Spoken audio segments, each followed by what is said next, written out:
Hi viewers, welcome to Sleepy Radiology, and I hope everyone is staying at home and enjoying our sweet educative session. And with your blessings, thank you so much for liking our videos. And I will try my level best to do perfect. Actually, I'm not here for any perfection. I just want to give my small knowledges which I have, and I want to share with all my world of radiology. Thank. So moving toward our sleepy radiology, today we are discussing about a nice topic, that is radiation units. So talking about radiation units means इस the several quantities and units means जो radiation unit होता है, कुछ quantities होता है, कुछ units होता है. Basically we are using in the field of diagnostic radiology. We are using mainly in the diagnostic field to measure amount of doses. कितने रेडिएशन उस एरिया में कितने रेडिएशन है, कितना हार्मफुल हो सकता है रेडिएशन, जो आगे चल के हमने देखा कि बहुत सारा वार्निंग साइंस होता है. हम एम्स ऑफ रेडिएशन प्रोटेक्शन भी माना है. तो क्या क्या मेजरमेंट होता है, हम लोग क्या क्या मेजरमेंट, कैसे डोज इसका मेजरमेंट होता है, all this things we are discussing about in radiation units chapter. So what is the main goal of radiation unit is to prevent the stochastic effect and to minimize the deterministic effect, so that we can prevent every patient, every staff, every and entire environment from the harmful effects of radiation. So what is the use of these units? They will provide us information about the radiation, how much it is coming to an individual, how much it is coming to an individual organs. ये जो units होता है वो basically हमको information देगा कि एक individual को कितना रेडिएशन लगता है, एक एरिया में कितना रेडिएशन होता है, एक पर्सन में कितना रेडिएशन होता है, उस पर्सन का ऑर्गन्स में कितना रेडिएशन आ रहा है, कौन सा ऑर्गन्स हार्मफुल है, कहाँ कहाँ आपको प्रोटेक्शन करना है, एवरीथिंग ये रेडिएशन यूनिट्स आपको पूरा इन्फॉर्मेशन दे देगा. As well as basic concept of radiation and radioactivity बारे में भी आपको समझ में आएगा कि अल्फा रेज, बीटा रेज या गामा रेज है, तो एक्सरे और गामा रेज कितना हार्मफुल हो सकता है, अल्फा रेज, बीटा रेज कितना हार्मफुल हो सकता है, एज वेल एज आपको क्या करना है उसी हिसाब से ये काफ़ी इंपॉर्टेंट है. So coming to the physical quantities, like we have fluence, we have karma, we have absorbed dose. Operational units, we have embedded direction, personal doses, and protection equipments may we require organ dose, organ equipment dose, and effective dose. So all these things are very much important in radiation protection, and units also plays an important role. So radiation measurements requires a specific son of radiation field. जैसे कि मानो कि अगर आप unit का discuss करोगे तो आपको एक स्पेशल फीचर्स भी मेंटेन करके सोर्स क्या है, एक्सरे है या गामा सोर्स है. सो इसमें आपको इंफॉर्मेशन देगा एक्टिविटी एम ए और के बी कि हाई है या लो है. नेक्स्ट इन फ्लाइट, जैसे कि flight travellers are also expose to radiation, तो एक्सपोजर इफिशिएंसी क्या है. नेक्स्ट इंट्रैक्शन पॉइंट, जब भी रेडिएशन किसी के साथ इंट्रैक्ट करता है, मेटल हो, पेशेंट बॉडी हो, कुछ भी सास हो, तो that is giving with the help of karma. And जो एब्जॉर्ब डोज होता है मैटर पर्सन, जब भी हम इंसान को ले रहे हैं तो हाउ दिस, कितना रेडिएशन है उनमें, कितना organs affected, all this information are given by absorb dose, equivalent dose and effective dose. And finally we are going to discuss about the radiation dosimeters, जो कि ना हेल्पफुल होते हैं कितना रेडिएशन एब्जॉर्प्शन में. तो जब भी हम रेडिएशन डोज की बात कर रहे हैं तो हमारे पास दो एरियाज आते हैं. जैसे कि मानो कि एक होता है पर्सनल एरिया, दूसरा होता है हमारा एरिया जो होता है. तो पर्सनल मॉनिटरिंग में आपको आप खुद का कैसे मॉनिटर करोगे, तो वो चीज़ हम कर सकते हैं with the help of TLD, next film badge, OSLD, pocket dosimeter. और pocket dosimeter is giving us instantaneous reports, जो इंस्टेंटेनियस अभी क्या रेडिएशन है वो हमें इन्फॉर्मेशन कौन देता है, पॉकेट डोसीमीटर. और मानो कि आपकी जो एरिया है उसमें कितना रेडिएशन है, उसका इन्फॉर्मेशन कैसे आप मेजर करोगे, तो उसके लिए हमारे पास आयोनेशन चैम्बर है, GM काउंटर है, सर्वे मीटर है, जोनल मॉनिटर्स है, रेडिएशन अलार्म्स होते हैं. उसके बाद नया टेक्नोलॉजी में हमारे मॉसफेट डिटेक्टर्स आ गया है, गैपको मीटर है, बबल टेस्ट है. So many things are in we have, जैसे हम रेडिएशन मेज़र कर सकते हैं. तो उसके लिए कुछ यूनिट्स होता है हर किसी का, तो उसी यूनिट्स का main we are going to discuss about. तो exposure is the quantity of most commonly use to express the radiation delivered from a point. तो मानो कि you have a sand bottle, तो जब सैंड का बॉटल से आप स्प्रे कर रहे हो तो वहाँ से क्या हो रहा है, छोटे छोटे पार्टिकल्स का आ रहा है परफ्यूम का बॉटल से. तो वो पार्टिकल्स मतलब क्या, सैंड का जो बॉटल है वो है आपका पॉइंट सोर्स. जब आप प्रेस करो, एक्सपोज कर रहे हो, तो आप वहाँ जो पार्टिकल्स आ रहे हैं वो कितने आपके बॉडी में लगा, कितने वेस्ट हो गया, that is what is our exposure. I hope you understand that. तो एक्सपोजर का मतलब होता है कि जो पॉइंट से डिलीवरी हो रहा है, कितना amount of radiation, how much particles of ions are coming and interacting with the bodies, that is giving information with the help of exposure. तो एक्सपोजर जो होता है वो बेसिकली हमको क्या इन्फॉर्मेशन दे रहा है कि जो हमारा सोर्स होता है, एक्सरे सोर्स, जब भी हम एक्सपोजर को प्रेस कर रहे हैं कितना अमाउंट ऑफ रेडिएशन निकला है, कितना पार्टिकल्स निकला है, कितना फोटोन्स निकला है, और how it is affecting the environment, कितने पेशेंट को लगा, कितने फ्लोर को लगा, कितना वेस्ट हो गया, कितना फिल्म प्रोडक्शन किया है। So that is exposure. तो इसका जो ओल्ड यूनिट होता था वो रॉन्जिन होता, बेसिकली सर रॉन्जिन ही हमारा ये एक्सपोजर की यूनिट को पहले डिस्कवर किया था, सॉरी इन्वेंट किया था। और ऐसा यूनिट जो है वो है कोलम पर के जी। तो 1 roentgen is equal to 2.58 into 10⁴ coulomb per K G. And the reason of exposure is widely used in radiation quantity to measure कितना amount of radiation after exposure is coming to the area of the field from the point source. So what is a point source? Point source is my x ray machine. Next we will see, so once our x-ray comes out, what happens is, suppose this is a tissue, this is the incident ray and this is the transmitted ray. So always keep in mind that incident ray will be more 100 kV tube से निकल रहा है, patient के साथ interact हो गया, 50 kV आ गया, क्यों? Because absorption happens here, so that is what is called as attenuation. So what is attenuation? Attenuation is the degree of absorption and degree of scattering. So whenever any beams come out, this is called as incident beam. When it interacts with the patient body, attenuation happens. So what is this actually the attenuation? Just keep in mind degree of absorption, how much the body has absorbed. So if bones are there, more absorption. If soft tissue is there, little less absorption. If air is there, almost nil absorption. So this is what is attenuation, degree of how much you have intake and how much you have thrown out. So thrown out is my scattering and that is my transmitted beam or low energy beam or secondary beams.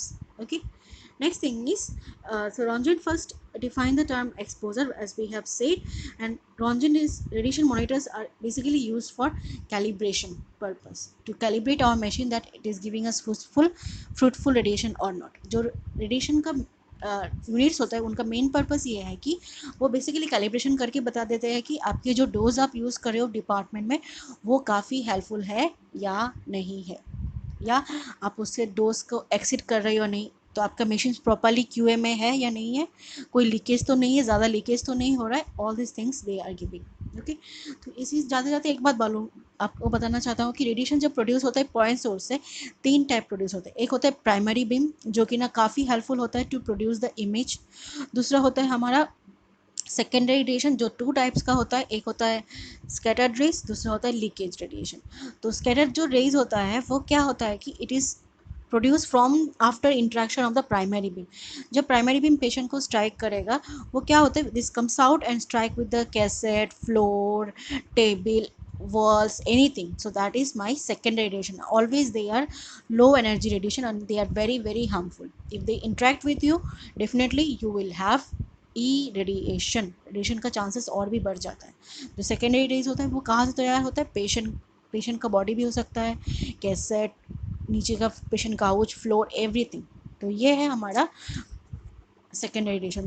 तीसरा जो type होता है वो है हमारा secondary का ही, वो होता है हमारा लीकेज रेडिएशन। तो लीकेज रेडिएशन क्या होता है, जो हमारा मशीन्स होता है एक्चुअली रेडिएशन क्या है, लाइक विंड है, गैस टाइप है, तो कंटिन्यूसली वहाँ से कुछ अमाउंट 0.1 mR रेडिएशन नॉर्मल है, तो वो होता है लीकेज रेडिएशन। अगर 180 मिली रॉन्जन पर आवर के ऊपर क्रॉस करके चला गया तो वो रेडिएशन हमारा लीकेज से नहीं, वो हमारा एक्सिड रेडिएशन हो जाता है।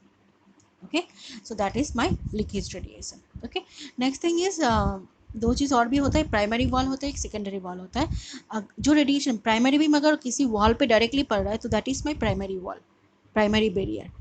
और जो प्राइमरी वॉल और जो स्कैटर्ड रेडिएशन होता है ना, जो प्राइमरी वॉल को टकरा के फिर तीसरे वॉल को स्ट्राइक कर रहा है, that is my secondary wall. और जब भी हम रेडिएशन को प्रोटेक्ट करने के लिए सबसे पहले जो लेयर लगाता है वो है हमारा प्राइमरी बैरियर, और उसके बाद जो बैरियर होता है वो सेकेंडरी बैरियर। तो मानो आपका डिपार्टमेंट है, तो डिपार्टमेंट में आप रेडिएशन प्रोटेक्शन कर रहे हो, तो प्राइमरी बैरियर कौन सा है, वॉल। उसके बाद सेकेंडरी बैरियर कौन सा होगा, लेड शील्ड। कुछ डिपार्टमेंट फ्लोरोस्कोपी जैसे दे आर यूजिंग क्या यूज़ करता है, बेरियम पेस्ट। तो प्राइमरी प्रोटेक्शन बैरियर कौन सा होगा, बेरियम सल्फेट का पेस्ट, फिर होगा वॉल, फिर होगा हमारा lead shield. Okay, so this is what I want to say you. Next thing is exposure rate constant, तो exposure rate constant is basically जो यूनिट सोर्स से निकल रहा है वो कितना निकल रहा है, 1 घंटे में कितना निकल रहा है। सो 1 सेंटीमीटर डिस्टेंस में कितना रेडिएशन आया। सो बेसिकली कोबाल्ट 60 का 1 सेंटीमीटर डिस्टेंस में रेडिएशन जो एक्सपोजर रेट होता है वो होता है 13.07 रोंजन पर आवर, और इसका जो यूनिट होता है वो है roentgen per second, roentgen per hour, roentgen per minute, और जो ऐसा यूनिट होता है वो होता है केजी पर कूलम पर केजी। तो ये बेसिकली डिस्क्राइब करते हैं जो आप रेडिएशन ले रहे हो, एक्सरे, कोबाल्ट या टेक्नीशियम 19, उनका 1 सेंटीमीटर डिस्टेंस में फ्रॉम द पॉइंट सोर्स उसका इफेक्ट क्या रहता है। Okay, next thing is absorb dose. We all know absorb dose means आप रेडिएशन निकल गया है, आपने सैंड का बोतल ऑन कर लिया, बहुत ज़्यादा पार्टिकल्स निकल गया, परफ्यूम बहुत ज़्यादा स्वीट पार्टिकल्स ऑफ परफ्यूम निकल गया है, बट आपके बॉडी में कितना एब्जॉर्ब हुआ है। जब भी आपने स्प्रे किया है कुछ क्या होता है, बॉडी में एब्जॉर्ब होता है, कुछ बाहर निकल जाता है। सो आपके बॉडी में जब आपने 1 सेंटीमीटर डिस्टेंस में रखा है तो आपके बॉडी में कितना absorb, how much your body has absorb once you have sprayed or once you have exposed on, that is my absorbed dose, how much my body has absorbed. Okay, so the unit of absorbed dose is joule per kg, and it's sometimes called as gray. So 1 gray is equal to 1 joule per kg, and old unit was red, radiation absorbed dose. Okay, so 1 gray is equal to 100. Next one is the karma. So once the radiation comes out, it may strike to any particles, so that is what is kinetic energy released in the medium. So what we know, there is two types of energies, one is potential energy, another one is the kinetic energy. तो potential मतलब जो energy आप में है, the energy which is inside you, I have a potential to teach 100%, I have a potential to teach 96 kilo weight, so this is my potential, I have a potential to take 1 kg biryani. ठीक है, जो अपने अंदर का energy होता है that is potential energy. और दूसरा एनर्जी जो होता है वो क्या होता है, काइनेटिक एनर्जी। जब आपको किसी ने धक्का दिया है, दो कैटेगरी का पर्सन, एक बच्चा धक्का दिया है और एक सोमो रेसलर ने धक्का दिया, किसके धक्के की वजह से आप डिस्प्लेस करोगे, अपनी जगह से हिल जाओगे, obviously the sumo wrestler, because he is having more power. So that is what is kinetic energy. Kinetic energy is the energy which is opposite force when it comes and pressurize on you and you, for which you are getting displaced. तो जो हमारा x ray जब निकलते हैं तो x ray तो body में produce होता है, वैसे सॉरी ट्यूब में प्रोड्यूस होता है। सो व्हाट हैपेंस इज, जब आपने एक्सपोजर ऑन किया है क्या होता है, उस एक्सपोजर में एक सर्टेन लिमिट होना चाहिए, 40 kb, 100 kb, 60 kb। तो 100 kb होगा तो क्या होगा, we will be exposing more. 40 kb होगा तो no chances, less, because 40 kb के नीचे क्या होता है, स्पेस चार्ज इफेक्ट ही होता है ज़्यादातर, एक्सरे प्रोडक्शन ही नहीं होता है। So that is what is kerma. So kerma is deciding you that initial interaction of the photon with the charge particle means, जब ये एक्सरे प्रोडक्शन हो रहा है तो kerma will decide how much energy is produced when you have on the exposure. If it is below 40 kb, obviously no x-rays, less chances. If it is above 100 kb, obviously there is a more chances of emission and more interaction will happen. So the unit of karma is joule per kg and same as absorbed dose, and SI unit is gray. Okay, next thing is if you're comparing so a tissue with absorbed dose and soft tissue, you can see that क्या होता है कि जो density of dose of the tissues होता है वो होता है 1.06 इंटू डोज इन एयर। सो मानो कि आपने 80 kV का मशीन लगाया 2.5 mm, मतलब हाईएस्ट फिल्ट्रेशन दिया है, फिर भी एक बॉडी का टिश्यू जो होता है उसमें 1.06 into dose in the air का एक्सपेक्टेड अमाउंट रेडिएशन एब्जॉर्ब हो जाता है। तो इसलिए आपको प्रोटेक्शन मिलना बहुत ही ज़रूरी है, अगर नहीं लोगे तो क्या होगा, बहुत जल्दी बिन बुलाए रेडिएशन डिजीज़ को बुला लोगे, like we are having right now corona. If you don't stay home and wash your hands and don't cover your mask and move here and there, what will happen, infected person from there corona will come and infect you. Same is radiation, koi farak nahi hai, same just same. Okay, next thing is exposure, absorbed dose and karma relation is that exposure can be linked with air, but karma will be linked with only the particles, charged particles, protons, neutrons, x-rays and gamma rays. So for example, if you are having 100 kb of x-ray, you can produce 1 mR of radiation at a point source. So at least the air karma will be 8.7 milligray and it is fixed, and tissue kerma will be 9.5 milligray at that point. अगर आपके पास 100 kb का x है और आपने 1 metre distance में 1 Röntgen मतलब exposure rate रखा है, तो आपको क्या होगा, जो एयर का कर्मा होगा वो मैक्सिमम हो सकता है अबाउट अप्रोक्सीमेटली 8.7 मिलीग्राम, काफ़ी हाई है। और टिश्यू का जो होता है 9.5 मिलीग्राम, तो एयर से ज़्यादा टिश्यू में ज़्यादा इफेक्ट हो रहा है। Next is optimum dose. Optimum dose is very much important. This is a dose to provide the accuracy in diagnosis. Optimum कि how much you can reduce the dose, कितना आपको डोज कम रखना है। ऑप्टिमम जैसे कि मानो कि हमारे पास चेस्ट एक्सरे है वो 60 के बीच से हो जाता है, तो दैट इज 60 के बीच में optimum, so I can keep it 60, but I cannot go and do with 70 kb for every patient. So that is the thing is optimum doses, that we should keep in mind that as much as we can minimize the dose and we should not increase it after the reference value. So physical characteristics are not directly in the dose limitation, but as far as we have to follow the ICRP guidelines. Next thing is for patient bodies, for person's protection, we are following the thing is equivalent dose. The equivalent dose एकदम याद रखना, absorb dose होता है body में absorb कर रहा है। आप इक्विवेलेंट डोज वो बता देगा कि आपने जो बॉडी में स्प्रे किया है, आपका जो परफ्यूम है, your perfume is water based perfume और फॉग बेस्ड परफ्यूम है, सॉरी वाटर है या गैस वाला है, एरोसोल वाला है। अगर वाटर होगा तो क्या होगा, ज़्यादा एब्जॉर्व करोगे, अगर एरोसोल होगा तो कम आएगा, ज़्यादा उड़ जाएगा। So that is what is equivalent dose. Exactly absorb dose तो हो रहा है बॉडी में, बट कौन सा रेडिएशन टाइप क्या है, प्रोटॉन का है, न्यूट्रॉन का है, अल्फा का है, एक्सरे का है या गामा का है, वही आपको इन्फॉर्मेशन दे देता है आपका इक्विवेलेंट डोज। तो इसका जो मेजरमेंट होता है इक्विवेलेंट डोज का, absorb dose into radiation weighting factor, radiation type of radiation, तो generally expressed as the biological effect. तो अगर आपका जो टाइप ऑफ रेडिएशन जैसे कि अल्फा और बीटा क्या है, उनका less penetration power, they are having less penetration power, so they will stay in the body. So what will happen if you're using alpha and beta as radiation? What will happen? It will stay in the body and it will give you more effect of radiation. But whereas x-ray and gamma rays have what, high penetration, so they will come out of the body, they won't stay so much in the body, so doses will be less. So something we call it as LET, linear energy transfer, which is giving us the information that अगर आपका जो LET है वो decide करता है कि जो absorb dose होता है ना वो 1 सेंटीमीटर टिश्यू में कितना एब्जॉर्ब हो रहा है। तो अगर अल्फा और बीटा लिया तो क्या होगा, पेनिट्रेशन पावर इज लेस, तो वो जाके क्या होगा, जाएगा बॉडी में सेटल हो जाएगा, तो इफेक्ट क्या हो जाएगा रेडिएशन का, मोर हो सकता है। एक्सरे और gamma rays high penetration power है, बॉडी में इतना स्टे नहीं करेगा, निकल जाएगा, तो इफेक्ट क्या होगा, लेस होगा। ठीक है, सो इक्विवेलेंट डोज जो होता है वो आपको बता देता है कि एक बॉडी में कितना डोज होता है और वो डोजेस कितना हार्मफुल होता है based on the type of radiation. तो आप देख सकते हो एक्सरे फोटोन का कितना 1, बीटा का 1, गामा 1, थर्मल न्यूट्रॉन्स का 5, बहुत ही डेंजर हो जाएगा। फर्स्ट न्यूट्रॉन्स का high danger, high energy, low energy. So this is what is all the radiation weighting factors for our.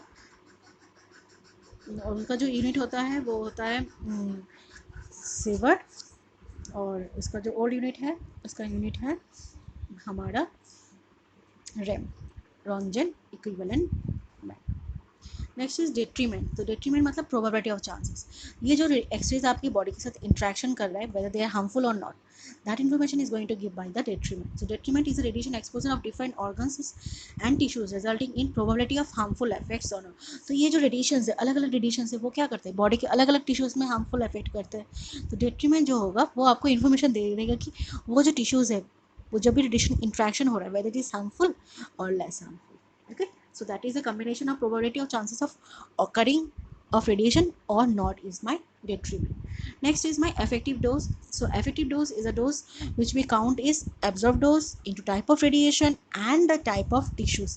उसमें क्या होगा, अब जो इक्विवेलेंट था वो टाइप ऑफ रेडिएशन था, और जो effective dose होगा it will give us the information about the various types of tissues. तो आप पूरे बॉडी में एक सर्वे कर सकते हो कि कौन सा एरिया आपके लिए हार्मफुल हो सकता है। तो आजकल के प्रोटोकॉल के हिसाब से, ICRP का गाइडलाइन के हिसाब से, bone marrows, breast tissues, eyes, they are more sensitive to radiation, gonads, तो आपको इन एरियाज में ज़्यादातर प्रिकॉशन लेना है well you are in the radiation field.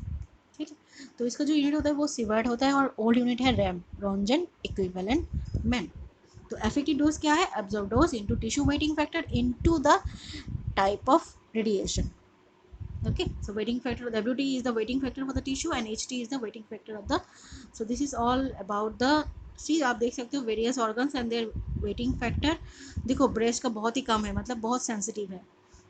Lung, thyroid, thyroid का भी कम है, सेंसिटिव है। गोनर 0.20 सेंसिटिव है।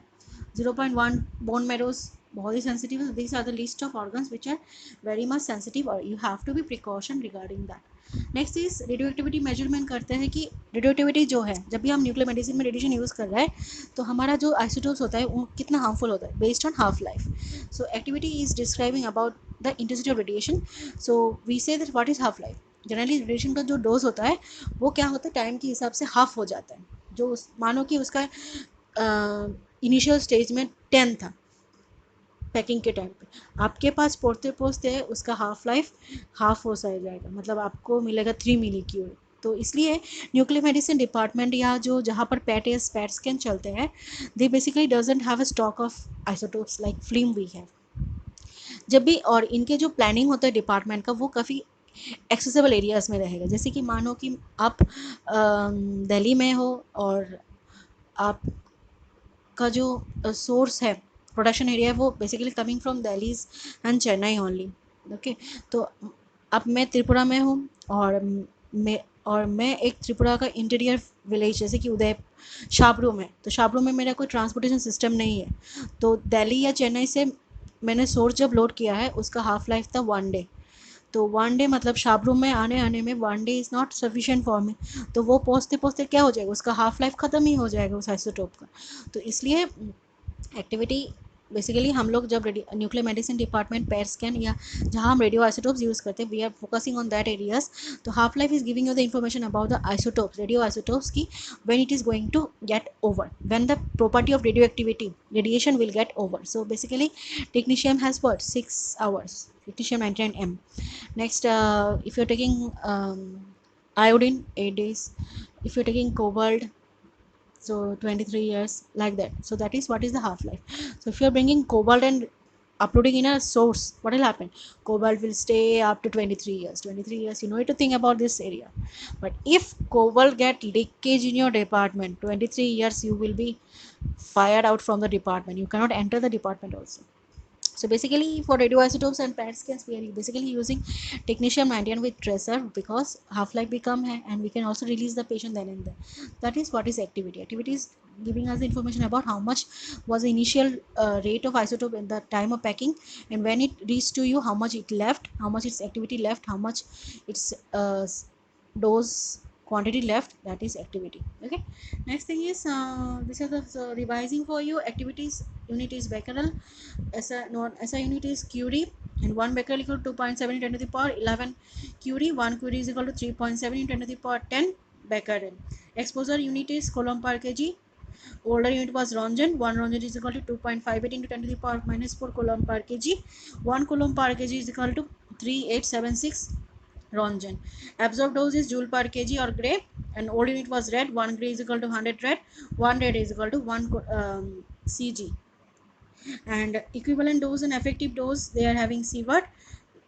Older unit was RAM. 1 Sievert is equal to 100 RAM. 1 RAM is equal to 10 millisieverts. Okay, that was the revision for you. Next, to measure the absorbed doses, we are having calorimetry, we are having free ionization chamber, we have chemical methods which are mostly used in our departments, and detectors also we are using for area that is Trimble ionization chamber, gigamolar counter, scintillator detectors, semiconductor detectors, photographic film like film batch, TLD. We have OSLD pocket dosimeters. Recently we are having gap chrome meter, which is a like litmus paper. We'll just keep the paper, litmus paper. If the color will increase as per the dose. We have bubble test. We will load a syringe with bubble and we'll keep in the radiation area. The more the amount of bubbles, more will be the effect of ionizing radiation in that particular area. And recently we are having metal oxide type semiconductor detectors, which is a transistor type, that is MOSFET, MOSFET detectors. Okay, thank you so much, and I hope you have a rough estimation about what are the units we are using for calibration and measurement of the radiation doses, and how it is helpful for us. Thank you so much.